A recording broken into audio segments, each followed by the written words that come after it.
Start. First activity. From each line in the poem, pick out the word that is homograph. Write its meaning in the context of the phrase used in the poem. Then write the other meaning implied in the question. For example, bed. Its first meaning, piece of furniture, and another one, bottom of river, sea, etc. The same way, you have to find other homographs from the poem and write two meanings of each of them. I have already provided the meanings of the homographs. You can go through them. Second activity, write two lines from this poem which you find most humorous. Justify your choice. So the line which make you laugh, such a line you have to find. Two lines you have to find over here, and also you have to explain what make you laugh in that line. Third, find from the poem three examples of each. So this activity is about figure of speech.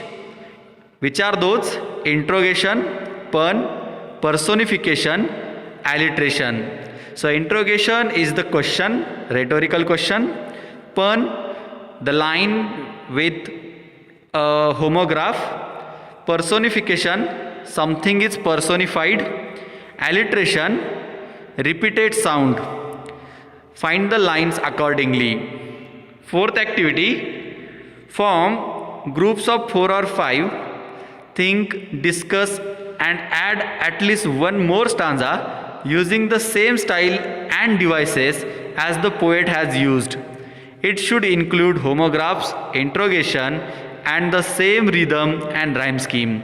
So here you have to write one stanza, your own, but it is not possible to make the group. So you have to do this activity your own personally. While writing the stanza, you need to add homographs, interrogation and same rhyme scheme. Whatever followed in the poem have you ever seen. So your stanza should be presented the same way presented in the poem.